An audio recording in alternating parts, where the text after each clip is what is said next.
ሰውለውን ይመስላል እንዲል ብሂሉ ጋዜጠኛ ካርሎይን ከባዕድ አምልኮ አራማጆች ጋር መዋል በማብዛቷ እዛው ወጥመድ ውስጥ ወድቃ ራሷን አገኘችው። በዚሁ የባዕድ አምልኮ ልማድ ውስጥ በረዳትነት የሚሳተፍ ሰው ጋር በፍቅር ወድቃ በመጨረሻም ከ10 ዓመት በላይ አብረው ቆይተዋል። ሁሌ ሰክርና ያንጓጥጠኝ ነበር የምትለው ካሮላይና በድንግርግር የገባችበት የፍቅር ግንኙነት የማትወጣበት ጣጣ ውስጥ እንደከተታትም ትናገራለች። እንዲያም ሆኖ ቢያንስ ልጅ ወልዳ በልጅ ለመደሰት ስትሞክር እርግዝና ከተፈጠረ በኋላ ደግሞ ደጋግሞ ይጨናገፍባታል። እንዲህ እያለ 4 ጊዜ ጽንስ ወርዶባታል።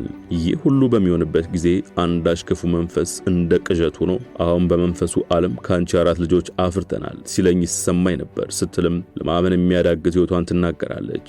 የጤናዋ ሁኔታ እንዲሻሻል ልጅም ጽንስም ሳይጨናገፍባት እንድትወልድ ክፉ መናፍስቱና አምላኪዎቹ የሚያዙትን ማድረግም እንዳለባት ይነገራታል። እዚህን ጊዜ ብዙ ለማሰብ የሚከብዱ ድርጊቶችን ፈጽማለች። የመጀመሪያው ከሰው አጽምና ሌሎች የሞቱ አካላት የተበጠበጠ ነገር መጠጣት ነው። ከዛ በኋላ ደግሞ መስታወት ፊት ቃናን ሆና በአሳቧ መንፈሱን መጥራትና ይህንኑ ባዕድ አምልኮ ሁሉ አከናውናለች። ይህ ሁሉ በሚሆንበት ጊዜ እንዳው የሰመመን ያህል ጥቂት ትዝ ቢላት ነው እንጂ አንድም ነገር አታስታውስም።